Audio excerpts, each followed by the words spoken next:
¿Qué le diría usted a su papá si supiera que en unos años más a lo mejor se jubila con un sueldo de 100.000 pesos?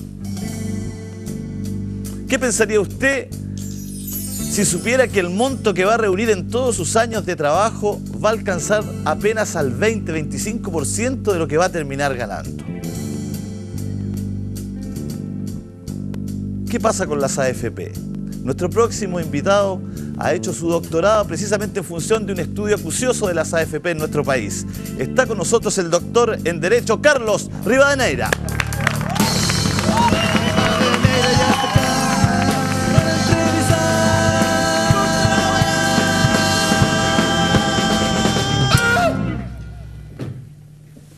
Les dije que para qué querían AFP, bueno. En eso estamos. Carlos, ¿cómo es el sistema de AFP, ya que usted estuvo en el Congreso Mundial de Previsión Social hace muy poco, precisamente hablándole al mundo de este tema? Gracias por la invitación, Julio César.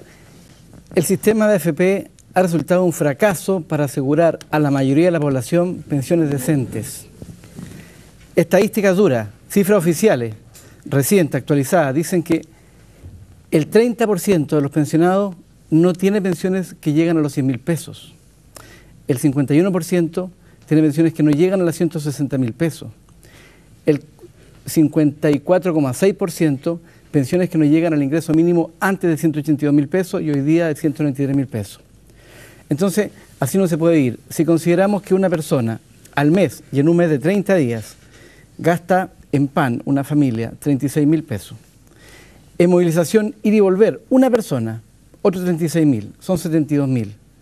Con la diferencia para llegar a 100.000, a 160.000, a 193.000, tiene que costear gastos de luz, gas, agua, vestuario, alimentación, educación, movilización de otros miembros de la familia, ni hablar de gastos recreacionales. O sea, esto es realmente un drama humano que es una catástrofe.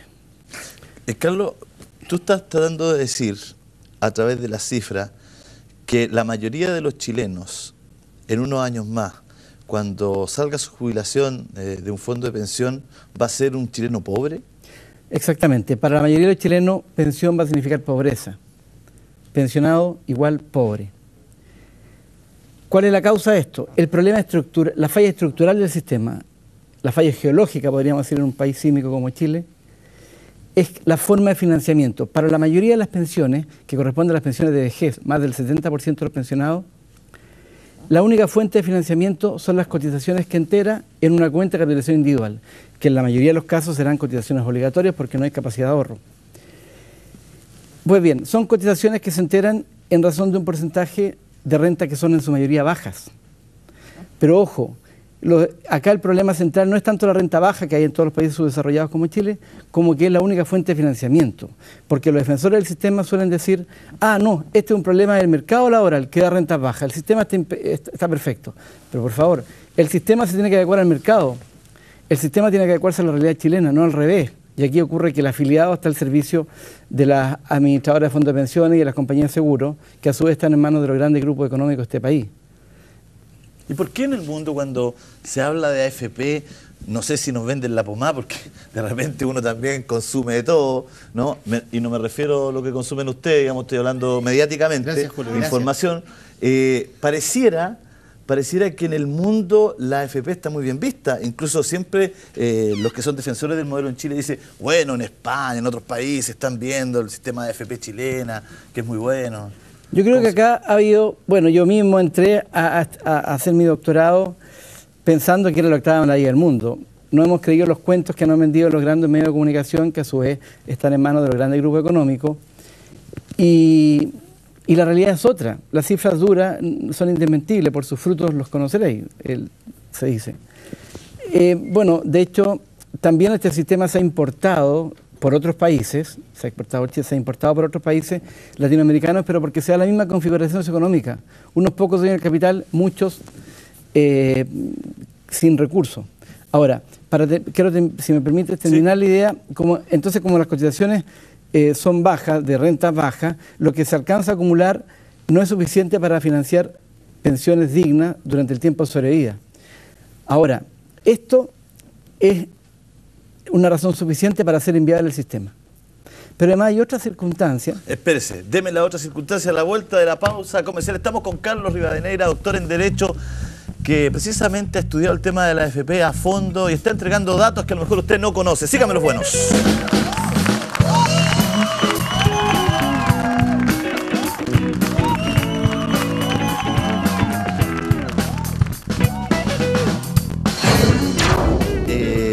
Ibas a entregar otro antecedente. Sí. Nos habías contado el tema de la baja de las pensiones, que los sueldos en Chile son bajísimos, por lo tanto no se alcanza a juntar el monto, pero tenías otro Sí, quería agregar pero otro? insisto en que el problema central es que la única fuente de financiamiento son las cotizaciones. Luego, si me permites, puedo proponer soluciones. Pero hay otras circunstancias que atentan contra una adecuada acumulación de fondos. La mujer se ve especialmente perjudicada por este sistema. ¿Por qué? Porque tradicionalmente a igual responsabilidad la mujer gana 30% menos de remuneración, cotiza 30% menos, acumula 30% menos de fondos, uno podría decir a grandes rasgos tiene 30% menos de pensión, pero todavía menos, porque la mujer es más longeva que el hombre, tiene un mayor tiempo de sobrevida, por lo tanto tiene un mayor número de meses que distribuir esos fondos que acumuló. Además, si la mujer quiere dedicarse un primer tiempo de los años de los hijos a criarlos personalmente y no trabaja o trabaja la mitad de tiempo, Laguna. no, exacto, no gana, no cotiza o cotiza la mitad. Por lo tanto, el sistema opera también como un poderoso desincentivo para formar familia. Y también desincentiva a la familia, porque si uno tiene posibles beneficiarios de la pensión de sobrevivencia, hijo inválido a cualquier edad, cónyuge, hijo hasta 18 o 24 años y estudia, se reservan fondos para esas eventuales pensiones de sobrevivencia.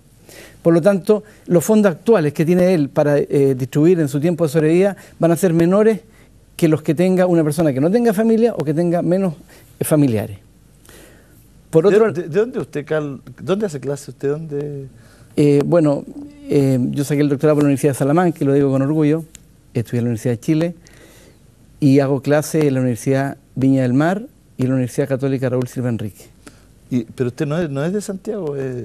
¿Dónde vive usted? Yo, por una opción de vida, me trasladé a vivir con mi familia en su momento, por una mejor calidad de vida, a Viña del Mar. A Viña, o sea, usted es de Viña del Mar. No, es que yo le quería preguntar, ¿cómo es posible que un señor como usted de 1,64 m, peladito, discúlpeme... Un poquito más, 1,72 m. 1,72 m, peladito, de lentes, que vive en Viña, que hace sus clases, que hizo su doctorado, se dé cuenta de todo esto, y los grandes economistas de nuestro país, que están en las grandes universidades, los grandes economistas que están en el gobierno, los grandes ministros que tenemos, puta, ¿nadie se ha dado cuenta de esto?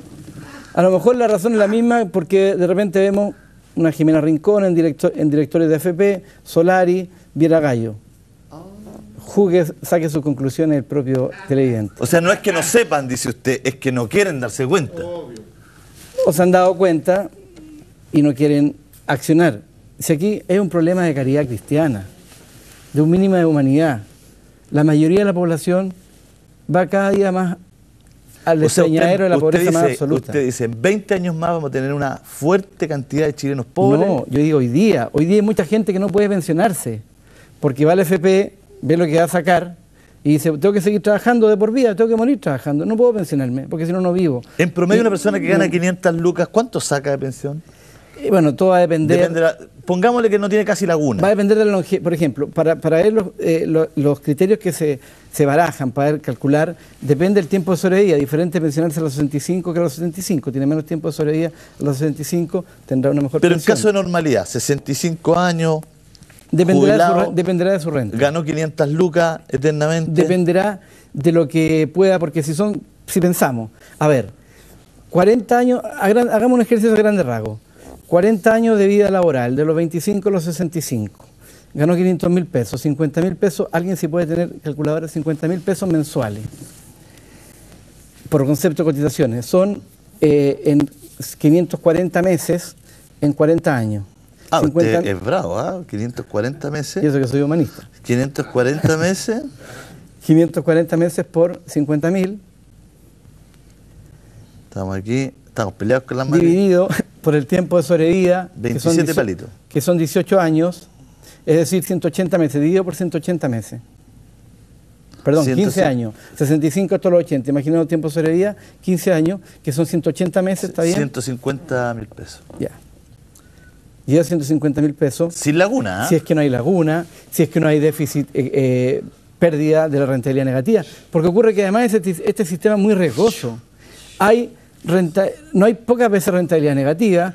En el 2008 40% rentabilidad negativa, el 2011 8%, este año estamos a entre positiva y negativa. Y rentabilidad negativa no solamente significa O sea, el que gana 300 lucas mejor no llegue a viejo, ¿ah? Claro. ¿De verdad? No, que esa cantidad... Que se estacione en algún lado, agarre la plata, porque hay unos mercanchifles que le dicen a uno que saque todas las lucas y se agarra una pensión solidaria espera un bono de Piñera décimo. Claro. Y estamos listos, porque es la única alternativa que estoy viendo yo, ¿no? Y además que, ese otro tema, la pensión solidaria, eso otro problema que, primero quiero terminar la idea con los riesgos. Esta rentabilidad negativa, y aquí ocurre que sea una injusticia irritante. Por la rentabilidad negativa no responden jamás las administradoras de fondos de pensiones. Que si hubo rentabilidad negativa es porque hubo una gestión negligente. Es de la más mínima ética que el gestor, el administrador de un negocio responda según el resultado del negocio. Eso. Bueno, aquí no responden jamás las administradoras de fondos de pensiones. Este es un negocio redondo. Lo único que pierden son el trabajador y el Estado, porque el Estado, aquellas pensiones que son bajo 255.000 pesos, que son el 55% de las pensiones, le da un pequeño aporte solidario, que por bajo que sea, de todas maneras la suma de esos 55% de pensiones irroga un gran gasto fiscal. Hay un gran gasto fiscal. Aquí todos los riesgos lo asume el afiliado. Riesgos de longevidad, riesgos de familia numerosa. A esta altura afilado de la conversación, ¿ah? Sí. No, riesgos de la longevidad, de familia numerosa. Por lo tanto, señores defensores del sistema, este sistema no está lleno de problemas demográficos, no está blindado, como suele decir el presidente de la Asociación de AFP. Segundo, hay riesgo de baja renta, de desempleo, de mala inversión en los fondos. Este es un seguro privado, no es ni siquiera un régimen de seguridad social. Es un seguro privado donde opera la lógica de la justicia conmutativa, tanto aporte, tanto recibo. Tanto aporte, tanto recibo, tanto cotizo, tanto recibo. Están ajenas a la justicia conmutativa a ese pilar fundamental de todo régimen de seguridad social, que es la justicia distributiva. Los ideólogos de este sistema, los que impusieron el sistema, desecharon la justicia distributiva o la seguridad social como una herramienta redistributiva del ingreso. Y los textos más clásicos, los más básicos, señalan que debe eliminar la justicia distributiva porque la seguridad social se trata de auxiliar a la persona en su riesgo social, de que evitarle los riesgos o disminuírselos. Y aquí el sistema lo único que hace es que la persona cargue con todos los riesgos. También este sistema es contrario, ya que agarré vuelo, si me permite, este sistema es contrario a convenios internacionales de la Organización Internacional del Trabajo. Ajá. Por ejemplo, en 5 puntos, por lo menos en 5 puntos importantes, aquello donde dice que tiene que cotizar el Estado, el trabajador y el empleador, como tantas veces es la historia de Chile. Como era antes. Aquello donde dice que lo que aporte el trabajador no tiene que exceder del 50% de los fondos con que se financian sus pensiones, y aquí llegan al 100% en el caso de la AFP. Tengo también otras palabras para la sobrevivencia, que hay pensiones bajas. También a ustedes debemos haberlo traído un lunes, porque traerlo un viernes este invitado, uno se va achacado para la casa. Más ganas de tomar. Bueno, yo creo que usted podría venir de nuevo un lunes a decirnos esto, y ahora nos curamos y nos vamos para la casa, digamos, porque hoy día viernes... Los ilustres músicos tienen que tocar un tema de funeral acá. Eso. Lo lamento, pero la realidad, que alguien diga la realidad y que alguien alguna vez hable por la gente.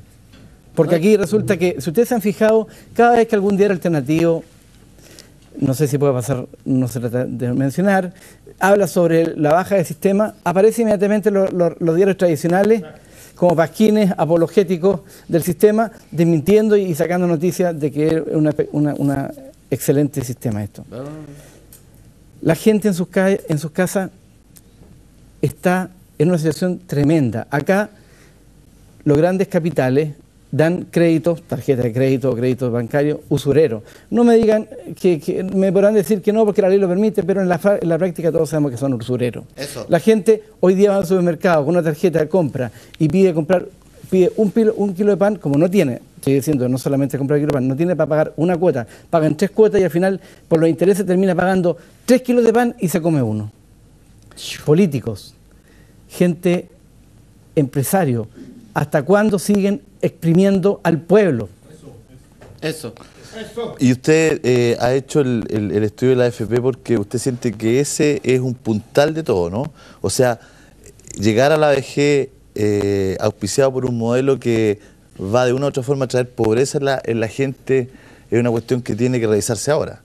Es decir, ya tiene que haber estado revisando. Creo que ayer leí en internet que el Senado formó una comisión para revisar el sistema, ojalá que no sea un volador de luces, y realmente tomemos en serio esto, porque esto se trata de un drama importante. La gente que está en la calle, que me está en la casa que me está escuchando y también en la calle, fíjate, yo le he preguntado varias veces en mi querido Valparaíso a viejitos que están en la calle pidiendo, y le digo, señora, usted tiene la pensión básica solidaria, que son 75.000 y tanto, no alcanza para nada, y me dicen, sí, pero no me sirve, tengo que seguir pidiendo. Entonces no es justo que le devolvamos a los abuelos que han hecho toda su vida por este país, que le retribuyamos de esa forma. ¿Cuáles son los cambios que hay que hacer sustantivos para que el modelo...? Hay que atacar el problema de fondo, que es la acumulación insuficiente de fondos. ¿Cómo? Por ejemplo, y no necesariamente son incompatibles, que aporte el trabajador, el Estado y el empleador, como tantas veces le dice la historia de Chile, para que se acumulen más fondos para garantizar mejores pensiones.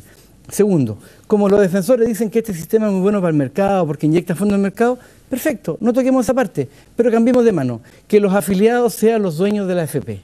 Y toda esa ganancia increíble que redunden en beneficio de la AFP, vayan para los afiliados. Eso. Un peso, una acción, con limitaciones para que el definitiva, el que más cotiza, no resulta teniendo el que más acciones tiene y se hace en la AFP, caemos lo mismo, pero con ciertas regulaciones.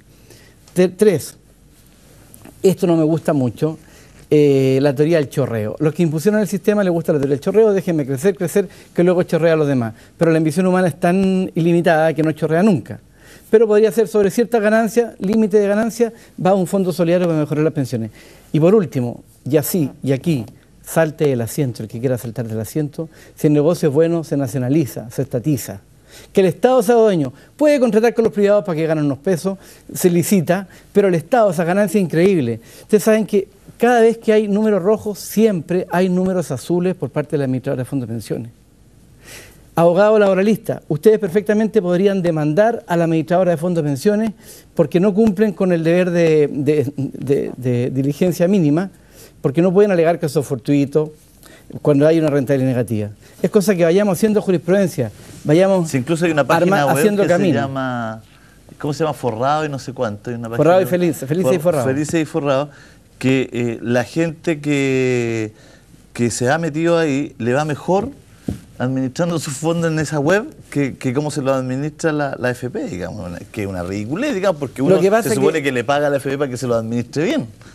Claro, eso es lo que cobran. Lo que pasa es que ellos se mueven entre el fondo A y el fondo E. Entonces, cuando el A generalmente baja, el E se mantiene o sube un poco. Entonces, si se cambia, se para acá. Pero ahí se da otro problema. Cuando yo he visto como una secretaria, en 5 meses de rentabilidad negativa, el 2008, por ejemplo, perdió la mitad de su fondo de pensiones. La mitad, o sea, la mitad de su vida laboral, 20 años el tacho de la basura. ¿Por qué? Porque resulta que esto es como el dólar, los fondos se convierten en un valor cuota, puede subir, bajar, pero puede estar un año entero con fondos bajos y la persona, como ese valor cuota baja, los fondos efectivos son pocos, pues tiene que esperar y no se puede pensionar. Ese es otro riesgo, que la persona si se pensiona en un momento que los fondos están bajos, no tiene una mala pensión. Y con respecto, yo he hablado, perdón, de la pensión de vejez. Me voy a sentar ahí mejor para... No, dele. Con la pensión de vejez. Pero en el caso de la pensión de sobrevivencia, ocurre que, y también para la invalidez, se toma un tope del 70% en el caso de la sobrevivencia y la invalidez total, del 70% del llamado ingreso base. Pero el ingreso base en principio es el promedio de los últimos 10 años, pero no es tan así, porque es el ingreso el resultado que resulta de dividir el conjunto de la remuneración y renta de los últimos 10 años por 120. O sea, se pone en el caso que siempre ha habido empleo y que siempre ha habido cotización. Otro problema, y aprovecho un paréntesis, para la adecuada acumulación de fondos es que hay una cotización altísima. Se dice normalmente que la pequeña y media industria da el 80% de la fuente laboral. Tradicionalmente la pequeña y media industria, las pymes, tienen una alta deuda previsional. El año 2001 hubo que dictar una ley que cuando no interesa reajuste y multa. Ahora, recientemente las noticias nos dan cuenta que esa morosidad sigue alta. Entonces, el 50% de evasión previsional.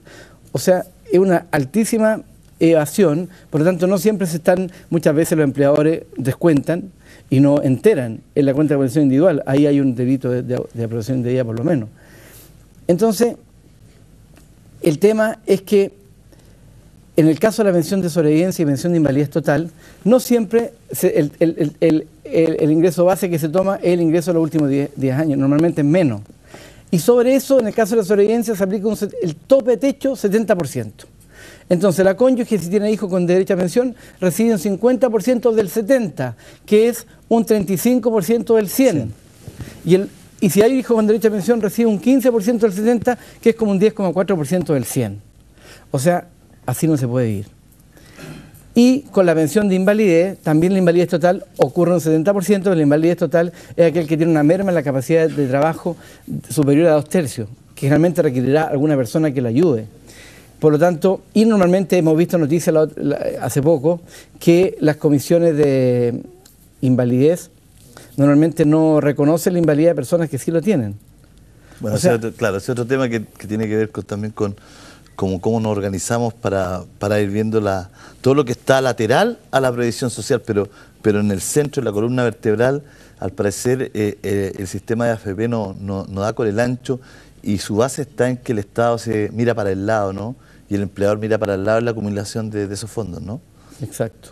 O sea, si no hay un pozo más grande, es imposible que la gente termine con la jubilación. Imposible. Y si no hay una modificación ya, ahora, puedo aprovechar de pasar un pequeño aviso. Mi ponencia en el Congreso Mundial, que con orgullo digo que fue ovacionada por jueces del trabajo, abogados laboralistas, profesores de Derecho del Trabajo y Seguridad Social, y no porque fuera mejor que otras, sino que porque yo interpreté a ese público y dije lo que querían escuchar, lo que querían decir. Bueno, mi ponencia está en un blog que creé hace poco, yo no soy precisamente un hacker, y se llama Carlos Rivadeneira, blogspot.com, ahí la gente puede entrar. Carlos Rivadeneira, blogspot.com. Ahí está toda la ponencia. Ahí está un resumen de la tesis donde están todos estos aspectos críticos.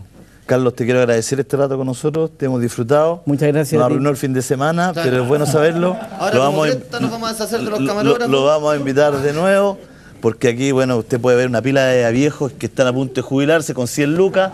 Todo acá, la fundación, directo que a la Fundación La Rosa, ¿eh? Es lo mejor. Si me permite, yo puedo un solo mensaje a todos estos empresarios, grandes empresarios, ejecutivos de la AFP, que se dicen muy cristianos. Yo les quiero recordar las palabras de Jesús, 2 palabras, 2 frases. Lo que hacéis a uno de estos mis pequeños, a mí me lo hacéis. ¿Y de qué le vale al hombre ganar el mundo entero si pierde su alma? Qué bueno. Muchas gracias. Bonito. Carlos Rivadeneira acá.